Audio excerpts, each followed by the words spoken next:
Halo teman-teman, ketemu lagi di Bongkar Bro, balik lagi sama saya, Dani Kribo. Hari ini kita ada DAP atau Digital Audio Player. Nah, yang hari ini bisa dibilang sih untuk entry level, tapi untuk brandnya sendiri udah oke. Estel Enkern SR25 MK2 atau mungkin Mark II-nya ya. Saya sih memang nggak pernah nyobain untuk Mark yang pertamanya, tapi nyobain DAP yang kayak gini tuh ada kelasnya tersendiri. Nah, bakal worth it atau enggak? Kita lihat aja.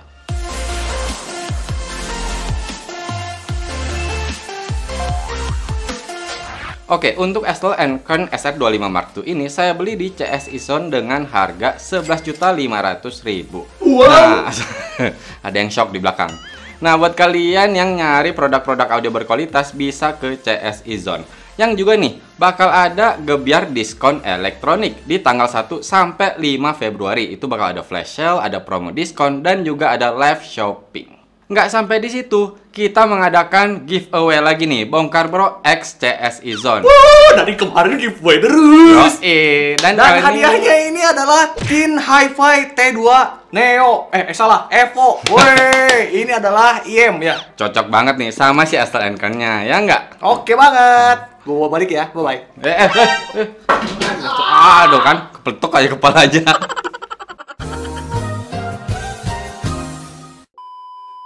Dan juga selain Tin Hi-Fi T2 Evo-nya, ada juga nih kaos seperti yang saya pakai ini. Nah, cara ikutannya kayak gimana? Gampang banget. Yang pertama, kalian follow Instagramnya CSI Zone. Terus follow juga Instagramnya Bongkar Bro. Nah, setelah itu kan bisa tulis di kolom komentar di bawah. Tulisannya, terima kasih CSI Zone. Nah, tulisannya itu CSI Strip Zone. Ya, kayak gini deh, ikutin aja ya. Dan pengumuman pemenangnya akan kita umumkan 7 hari setelah video ini tayang. Oke, kita balik ke produknya nih, Estel Enkern SR25 Mark II. Kalau kalian beli, di dalamnya pasti udah dapat satu DAP-nya.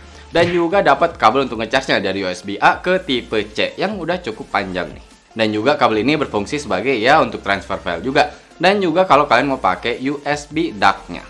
Oh ya, udah dapat juga anti goresnya untuk depan dan belakang. Selain itu yang pasti udah ada quick guide serta garansinya. Nah, ini dia barangnya, Estel Enkern SR25 Mark II. Ini tuh ketika dipegang langsung kerasa kokoh dari bahan aluminiumnya. Beratnya itu sekitar 178 gram. Dan bentuknya masih cukup portable ya, jadi masih enak kalau buat masuk kantong atau masuk tas gitu. Dijual juga kok untuk si letter case-nya. Seingat saya harganya itu 900 ribuan. Ya kenapa saya nggak beli? Beli ini aja udah habis duitnya Pak, jadi nggak bisa beli letter case-nya lagi. Nah, yang unik itu desainnya, langsung kelihatan ya, dia bentuknya tuh asimetris, jadi nggak sama kanan dan kirinya. Terus banyak sudut-sudutnya gini, ada yang nusuk-nusuk, ada yang ya biasa-biasa aja gitu. Pokoknya kelihatan banget dia tuh kayak modern atau bisa dibilang futuristik. Ya kalau buat saya pribadi sih oke ya, dalam arti dia kayak punya khas aja gitu. Nah, di depannya ada 3,6 inci layar TFT displaynya yang miring. Bisa dibilang ketika kalian berdiri kan itu kelihatan si layarnya miring. Jadi memang ketika dipegangnya itu kalian tuh harus agak miring gitu untuk si SR25-nya ini. Baru dia kelihatan lurus. Ya intinya sih memang ya untuk awal-awal pemakaian saya juga waktu pakai pertama tuh agak aneh gitu kok miring sih. Tapi setelah beberapa lama saya udah megangnya enak. Saya udah tahu pegangnya kayak gimana, itu baru kerasa nyaman aja gitu dengan layarnya. Oh ya, untuk si layarnya ini juga udah terang. Saya biasanya kalau pemakaian pribadi itu hanya di brightness 25% itu udah cukup. Bahkan kadang-kadang ya sampai 10% aja udah enak sih. Terus di bawah displaynya ini ada lingkaran kecil. Ini itu home button. Yang pertama kali saya pakai barangnya ya kira-kira 2-3 hari awal itu saya nggak tahu kalau ini tuh home button. Sampai saya lihat quick guide-nya, oh ada home buttonnya ternyata di situ. Ya nggak emang kayak tombol juga sih dia, jadi kayak lebih ke touchscreen. Dan itulah pentingnya membaca manual book. Nah, kalau di bagian belakang ada kayak corak-corak gini, cakep sih. Dan kalau kita ke bawah ada port tipe C-nya untuk ngecharge atau untuk transfer file atau untuk menjadikan dia USB DAC ke komputer. Dan juga ada slot micro SD-nya yang setahu saya maksimal itu di 1 TB.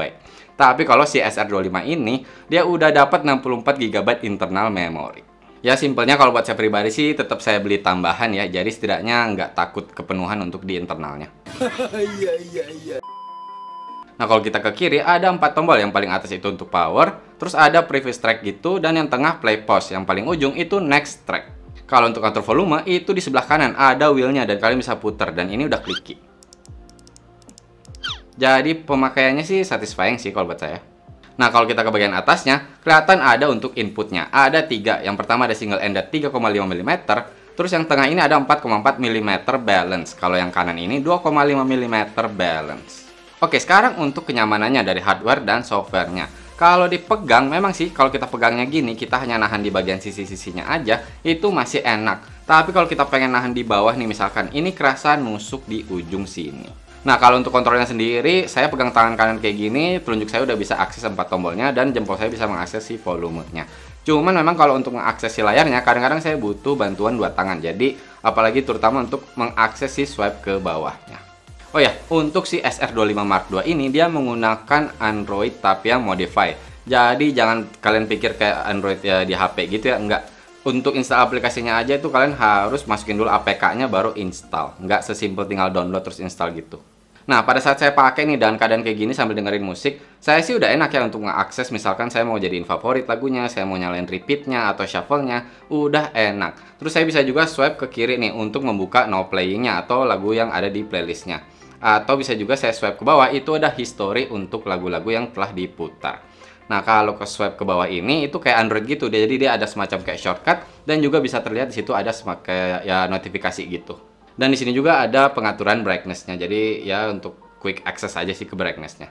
Dan yang terakhir kalian bisa swipe ke kanan untuk membuka menunya. Di sini kalian bisa mencari lagu-lagu kalian, itu dari lagunya, albumnya, artisnya, genrenya atau playlistnya juga bisa.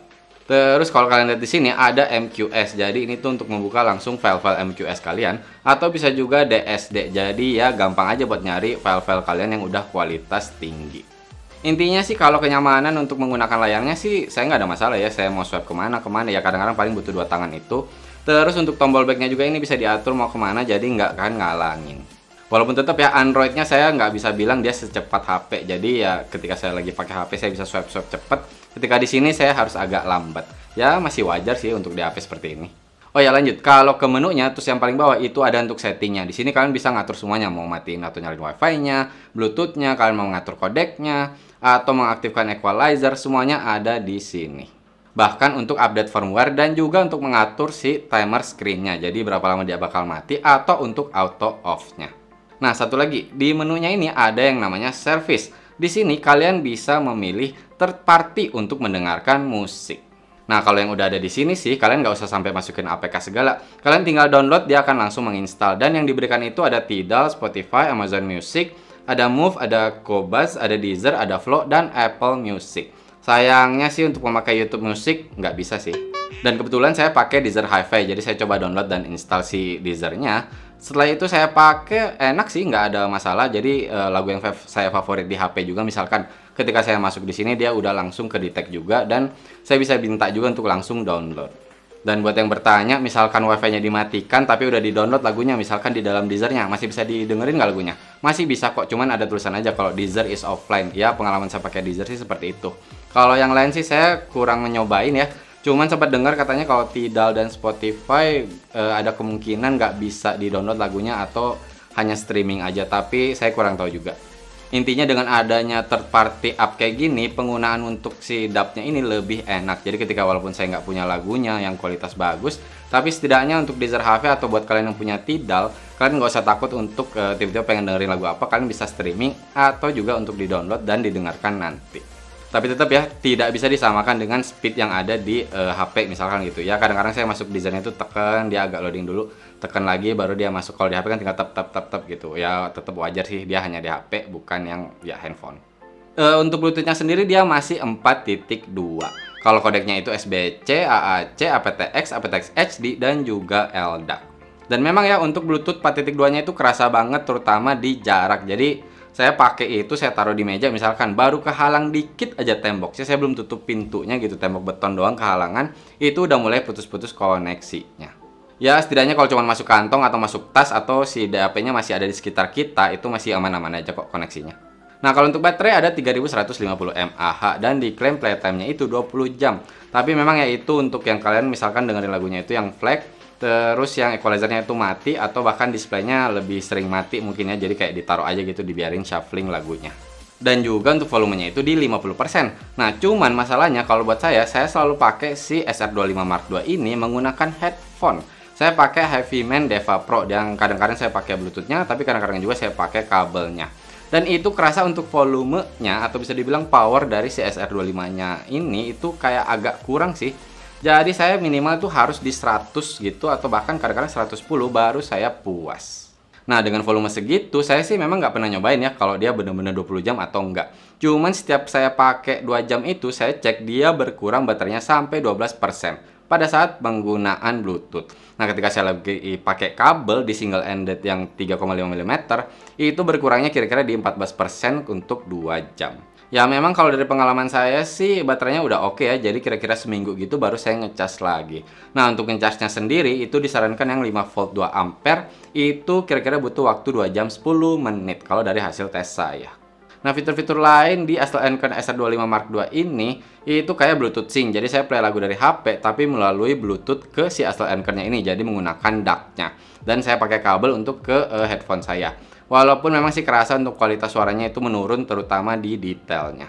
Ya mungkin membantu aja buat kalian yang file-file lagunya udah ada semua di HP dan kalian pengen dengarnya dengan kualitas pakai dual DAC seperti ini. Terus fitur lain adanya AK Connect. Jadi itu kayak misalkan file kalian ada di komputer terus kalian melalui dia kalian play ke speaker seperti itu. Tapi setahu saya ada juga untuk di aplikasinya AK Connect juga namanya di HP. Saya cobain juga jadi ya bisa play kayak lagu-lagu dari sini ke HP kalian sih intinya. Terus ada juga AK File Drop. Ya, ini sih bisa dibilang kayak download file gitu menggunakan FTP program. Dan yang pasti juga udah bisa menjadi USB DAC. Itu syaratnya dia minta minimal di Windows 8. Kalau Mac OS itu di 10.7 ke atas.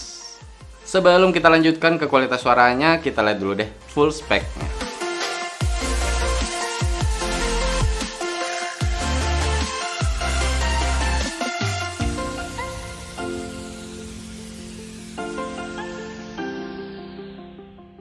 Dengan double DAC Cirrus Logic CS43198-nya. Kayak gimana nih kualitas suaranya?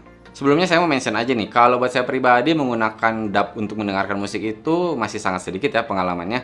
Jadi sebelum ini saya menggunakan Vio X5 yang generasi kedua apa ketiga gitu. Pokoknya layarnya tuh dia belum touchscreen dan ada wheelnya masih diputar di depannya yang krek kayak gitu. Terus kalau buat saya biasanya pakai si HiFiMan Deva Pro untuk headphone-nya. Dan saya biasanya masih pakai single ended 3,5 mm-nya. Ya salah satu alasan kenapa dia disebut entry level, banyak yang bilang sih kalian pengen mendengarkan lagu kualitasnya lebih baik dari HP tapi nggak sampai mengeluarkan uang banyak banget untuk ya satu set audio kalian untuk di komputer gitu. Kalian bisa ke portable DAP seperti ini. Dan menurut saya sih iya memang kalau kita langsung bandingkan dengan HP udah kerasa jelas kalau ini lebih bagus. Terutama di detail dan juga clean-nya. Nah, untuk si SR25 Mark II ini, yang pertama bisa saya bilang itu kedapet untuk si karakternya ini dia lebih ke netral. Ya intinya untuk low, mid, dan high-nya itu dia nggak terlalu ditweak, jadi lebih kerasa lagunya itu ya, seperti sebagaimana direkamnya. Tapi kalau kita lihat lebih rinci, untuk si low-nya sebenarnya masih cukup dapat ya. Untuk si bass-nya masih cukup punchy, masih cukup juga untuk rumbling di sub bass-nya, dan juga untuk detail di bass-nya masih keluar. Bass-nya juga ya saya nggak bisa bilang tebel, tapi nggak yang tipis-tipis banget. Tapi yang bisa saya bilang untuk si bassnya ini dia nggak pecah. Mau di lagu EDM sekalipun yang bisa dibilang untuk si bagian bassnya ini ya full gitu kerasa untuk powernya, itu saya masih bisa mendengarkan dengan nyaman. Walaupun saya bisa bilang untuk yang bass head kayaknya udah ngerasa kurang sih. Saya sih sempat cobain pinjam ke kakak saya ya, saya kasih pinjam. Dia memang lebih suka yang bass gitu dan dia mainin equalizernya. Dia bilang sih masih enak setelah dia mainin equalizernya. Ya kalau buat saya sih lebih ke netralnya sih, saya nggak terlalu utak-atik untuk equalizer.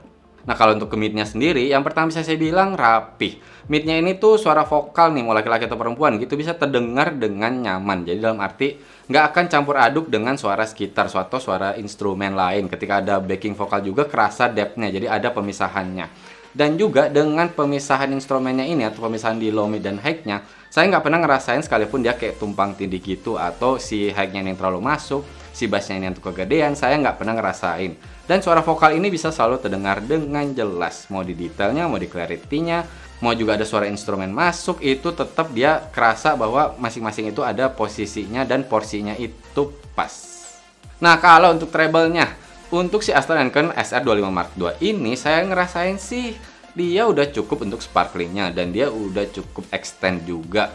Jadi suara-suara yang jauh gitu juga dia bisa terdengar dengan baik. Bahkan saya tanpa harus fokus nih mana sih suara ini, mana suara ini. Nggak harus kok, dia udah kerasa untuk semua suaranya ini masuk dengan enak. Walaupun memang untuk treble-nya ini nggak tahu kenapa saya kerasa agak kurang airy. Jadi lebih ke porsinya ini pas aja gitu. Tapi intinya sih saya nggak pernah komplain ya ketika saya lagi dengerin lagu rock atau jazz gitu. Untuk adanya suara cymbal atau hi-hat gitu, saya nggak pernah yang tiba-tiba kerasa pedes atau hard di telinga. Nah kalau untuk soundstage memang sih saya kerasa lebih dibantu dengan si HiFi Mandeva Pro saya yang dia open back. Jadi kerasanya luas. Tapi saya sempat cobain juga untuk menggunakan headphone yang close back ini. Memang sih kerasa untuk soundstage-nya ini ya lebih kayak pas aja gitu, nggak yang terlalu luas-luas amat. Tapi tetap ya nggak saya bisa bilang sempit juga. Dan untuk sound imagingnya juga udah oke. Saya nggak pernah ada masalah ketika lagi dengerin lagu. Ada posisi yang nggak pas atau ada suara yang jauh tapi kok kerasanya kayak terlalu jauh, volumenya kurang gitu atau powernya. Nggak kok, masih enak mau di genre apapun. Intinya untuk kualitas suara SLNCon SR25 Mark II ini. Walaupun saya nggak pernah nyobain yang Mark pertamanya dan pengalaman saya di dub baru dari Vio X5 generasi ketiga juga kalau nggak salah. Saya sih udah bisa ngerasain langsung ini oke banget, terutama untuk di clarity-nya dan detailnya. Dan kenapa saya bilang tadi di awal ini tuh enak banget untuk clean-nya, saya nggak pernah banget ngerasain kayak ada suara-suara yang nggak perlu. Jadi kayak semacam noise kayak gitu-gitu tuh nggak pernah masuk di telinga saya. Tapi tetap ingat ya, ini untuk entry level. Saya juga nggak pernah nyobain sampai di HP yang udah SLNCon yang mahal atau Ibasso yang mahal-mahal banget. Saya juga nggak pernah. Tapi kalau misalkan saya sendiri sebagai yang bisa dibilang mencoba entry level dari HP aja, ini udah kerasa oke banget. Dan juga saya singgung sekali lagi, saya cuma pakai yang 3,5 mm unbalance-nya maksud saya. Ada yang bilang sih menggunakan unbalance 4,4 mm-nya akan lebih oke, bahkan di 2,5 mm-nya. Oh ya, mau singgung sedikit aja penggunaan Bluetooth dengan kabel apakah berbeda? Saya rasain sih memang agak berbeda. Jadi untuk menggunakan kabel aja itu kerasa detailnya agak lebih keluar aja untuk dibandingkan yang Bluetooth. Cuman ketika saya lagi memang mau beraktivitas terus saya pakai Bluetooth aja biar nggak harus bawa ini, tinggal saya taruh di meja aja. Kualitasnya sih saya masih cukup puas. Ya bisa dibilang tetap lebih bagus kok dibandingkan menggunakan HP. Tapi tetap ya untuk kualitas suara sebenarnya balik lagi ke telinga kita masing-masing seleranya seperti apa. Kita coba dengerin aja deh sound sample-nya.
Nah, seperti yang kalian dengerin tadi untuk sound sample-nya, harus saya singgung di sini ya bahwa kualitasnya tidak akan sama 100%. Ya, itu hanya untuk sedikit gambaran aja dari si SR25 Mark II ini. Dan kesimpulannya untuk SLNCon SR25 Mark II ini, buat kalian yang seperti saya di entry level nggak mau ngeluarin duit yang terlalu besar untuk bikin satu set audio system di komputer misalkan, tapi pengen coba mendengarkan musik lebih baik kualitasnya dibandingkan HP. Memang sih kalau kita mikirin masalah brand ada ya, selain SLNCon ada Cayenne, ada Ibasso, ada Vio juga, dan mereka jual masing-masing ada barang yang bisa dibilang harganya masih lebih murah. Tapi yang saya selalu dengar kenapa saya milih produk ini karena ini tuh dibilang detailnya paling oke, dan untuk saya pribadi saya puas banget. Tapi intinya balik lagi, kalau kalian memang untuk di entry level pengen lebih baik dari HP tapi nggak mau ngeluarin duit lebih, SLNCon SR25 Mark II ini udah bisa banget saya rekomen. Walaupun itu ya tadi untuk pemakaian IM mungkin nggak ada masalah, tapi kalau untuk yang pakai headphone, coba perhatikan baik-baik lagi untuk powernya. Jangan sampai si SLNCon-nya ini tidak kuat untuk ngangkat. Saya sih nggak ada pengalaman sampai kayak gitu, cuman agak kaget aja kenapa volumenya harus cukup gede baru saya nyaman. Oke teman-teman, cukup sekian video kali ini. Sekali lagi saya ingatkan, dari tanggal 1 sampai 5 Februari bakal ada gebyar diskon elektronik. Di CSI Zone Tokopedia itu bakal ada flash sale, bakal ada promo gitu, dan juga live shopping. Dan juga jangan lupa ikutan giveaway kita yang hadiahnya itu Tin Hi-Fi T2 Evo. Dan juga satu kos seperti yang saya pakai ini. Caranya gampang banget, tinggal follow IG-nya CSI Zone dan juga Bongkar Bro. Terus tulis di kolom komentar di bawah, terima kasih CSI Zone, CSI Strip Zone. Seperti ini ya tulisannya. Jangan sampai ketinggalan, jangan sampai kalian nanti nyesel nggak menang giveaway-nya. Siapa tahu rezeki. Mohon maaf kalau saya ada salah-salah kata atau ada kekurangan. Terima kasih banyak sudah menonton. Bye!